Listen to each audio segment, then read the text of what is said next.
They told you Siberia is empty, a white void on the map. But listen, under this ice, there are cities that never sleep, rituals older than borders, and a lake so deep it holds a fifth of the world's fresh surface water. Whew, stay with me, because Siberia doesn't just test your body, it changes what you think distance means.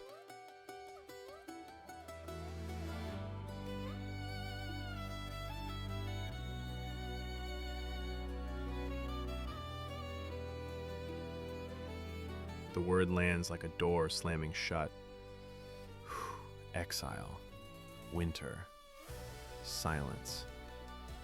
But the first surprise is this. Siberia is loud, if you know where to stand. Loud with train metal, market voices, ice cracking like thunder, and kitchens that smell like dill, smoke, and bread.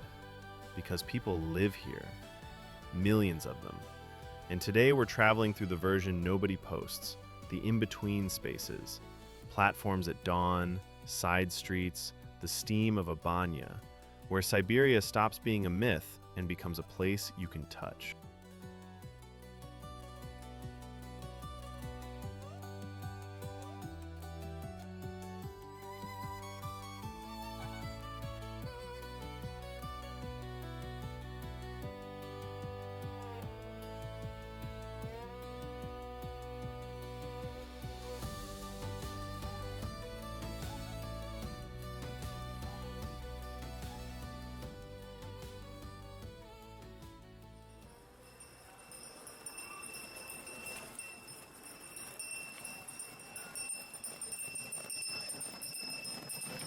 On a globe, Siberia looks like one slab.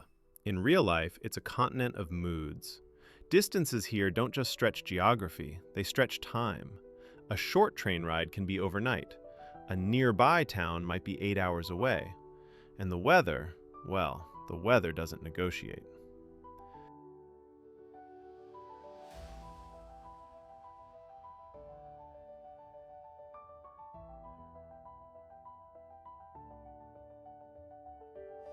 Irkutsk is the kind of city that doesn't flex for tourists. It just exists. Old wooden houses with carved window frames sit beside Soviet blocks. Snow piles up like architecture. And inside cafes, you'll hear something that feels almost rebellious against the cold. Laughter. This is where most journeys to Lake Baikal begin. But first, we learn Siberia's first lesson. Warmth is a skill.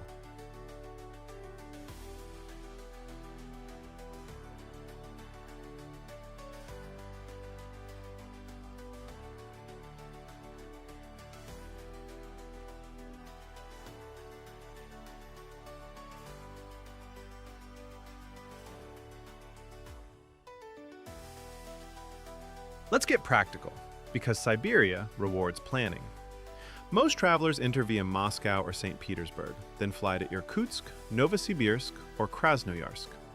Flying saves time. The train saves perspective. Inside cities, ride-hailing apps, buses, and walking, if you dress right. Between regions, trains for the soul, flights for the schedule.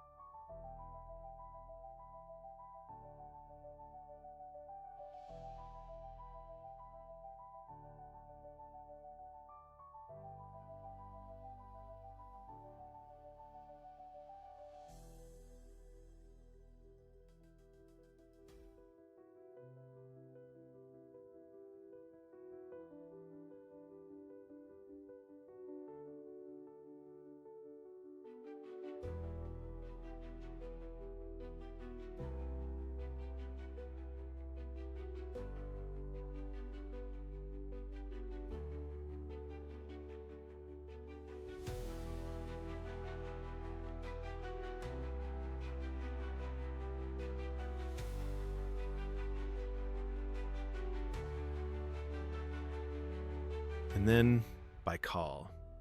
You don't arrive at Baikal. You get quiet near it. The air changes, the light turns sharper. And when the lake is frozen, it becomes something impossible. A road of glass, a cathedral of ice. Baikal is the world's deepest lake, and it holds an astonishing share of the planet's fresh surface water. But what hits you first isn't the statistic, it's the sound, because ice here talks. It pops, it groans, it cracks like a distant drum, and suddenly you realize this place is alive.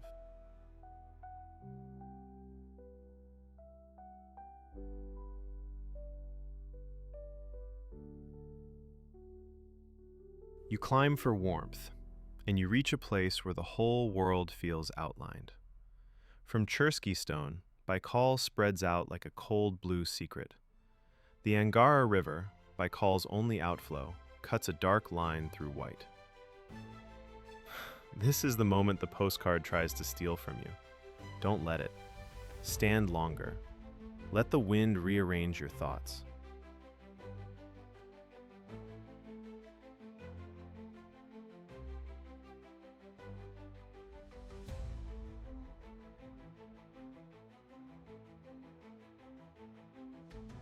Baikal isn't just a view. It's a shoreline you can walk, step by step, until your legs stop thinking and your senses wake up. A short section of the Great Baikal Trail gives you that. Forest smell under snow, the crunch of ice near shore, and occasional silence so complete you hear your own pulse. And here comes the contrast. Siberia looks harsh from far away, but up close, it's delicate. Footprints matter, trash matters, noise matters. The lake remembers.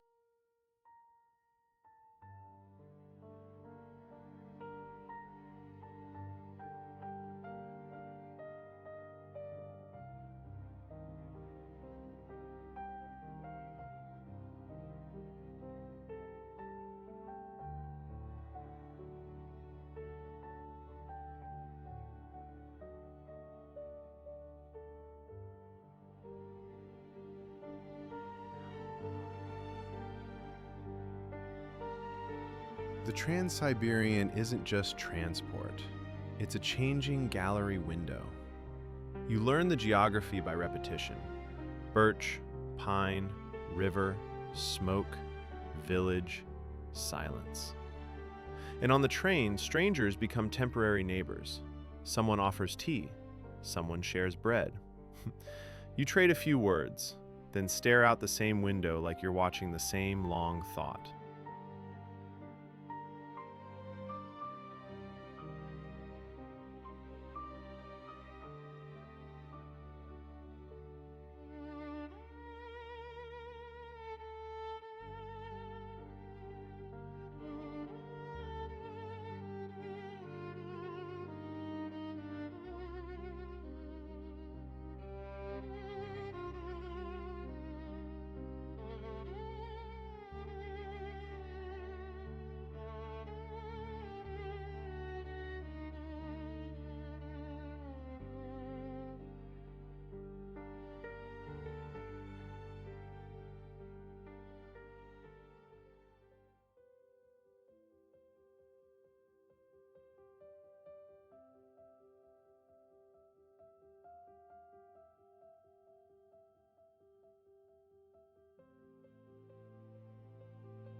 Novosibirsk won't seduce you.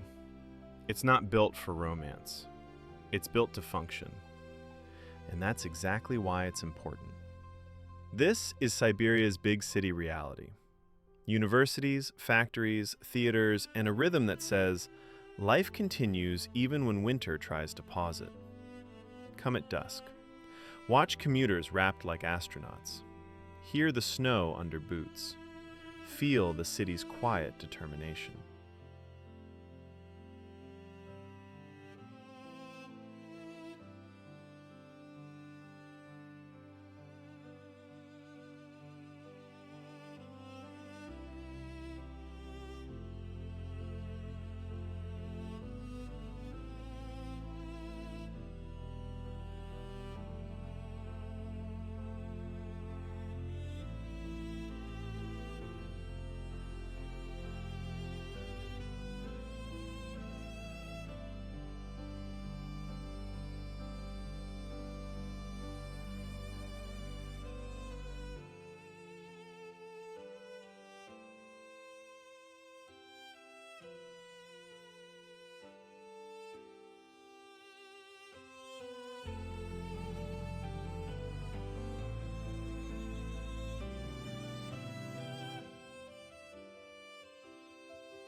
Krasnoyarsk sits near one of Siberia's great arteries, the Yenisei River.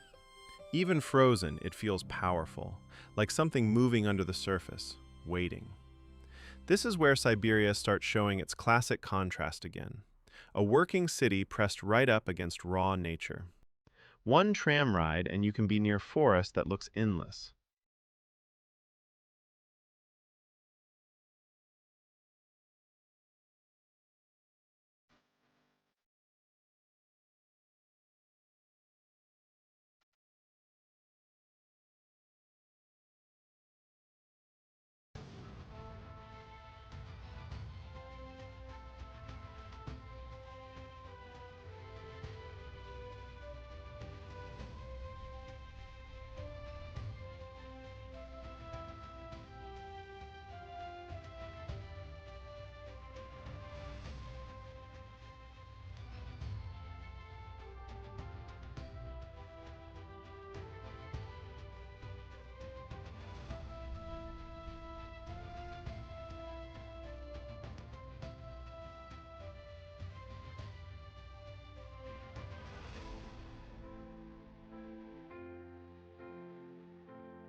You can't film Siberia honestly without acknowledging its shadows. For centuries, this vastness was used as punishment: exile, forced labor, lives swallowed by distance.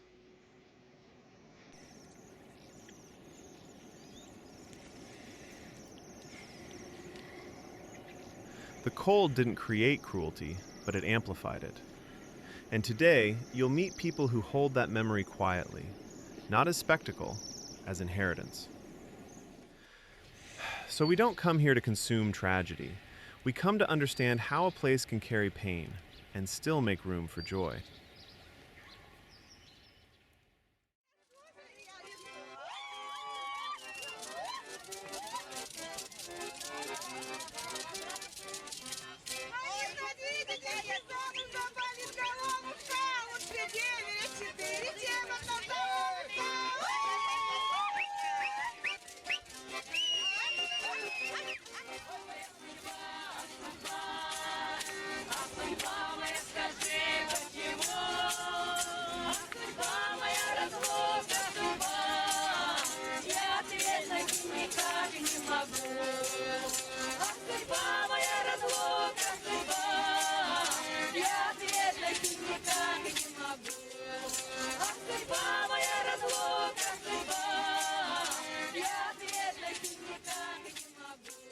If you want a shortcut to Siberia's cultural memory, Taltsi is one.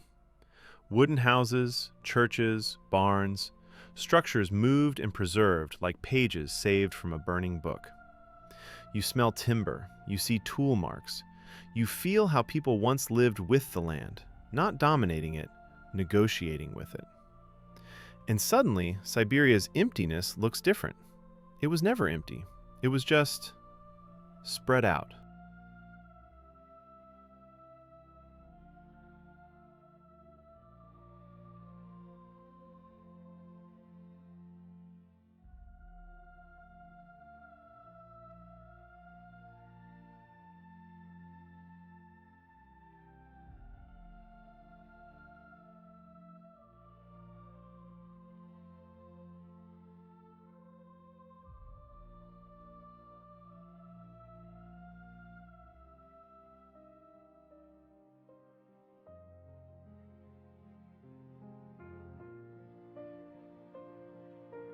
You've heard of Oymyakon, the pole of cold stories.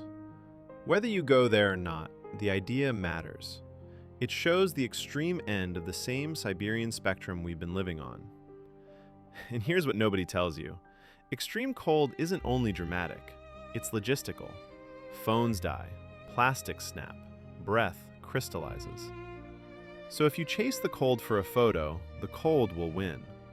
But if you respect it, learn it, Siberia gives you something rarer than adrenaline. It gives you humility.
Best time depends on the story you want. For ice on Baikal, late winter, often February to early March, gives you clearer ice and more stable cold. For long, golden light and easier movement, summer brings warmth, ferries and trails, but also crowds in key spots. And shoulder seasons, spring thaw, autumn slip, can be moody, gorgeous, and messy.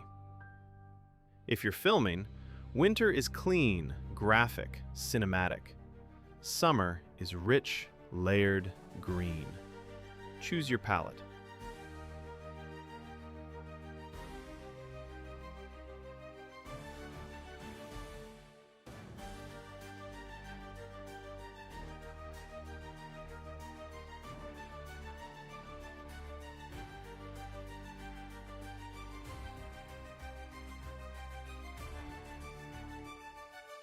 A few etiquette notes that save you everywhere. Speak softly in shared spaces, trains, banyas, small cafes. If someone offers tea or food, a polite acceptance goes a long way. At least taste it. Shoes off in some homes. Ask before photographing people, especially elders. And safety. Respect alcohol culture. Don't try to keep up. In extreme cold, avoid sweating outdoors. Wet layers can turn dangerous fast. Siberia is not fragile, but it is unforgiving when you get careless.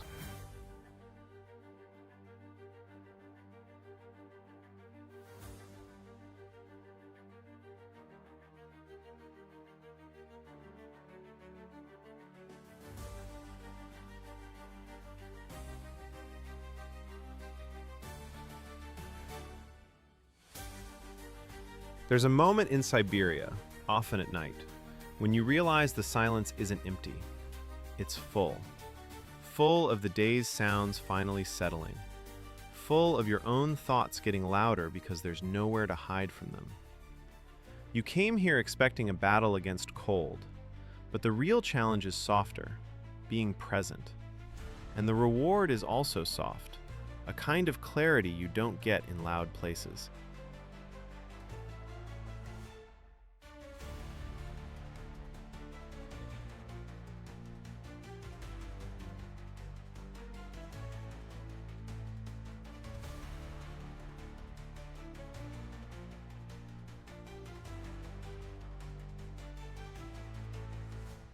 So what is Siberia, really?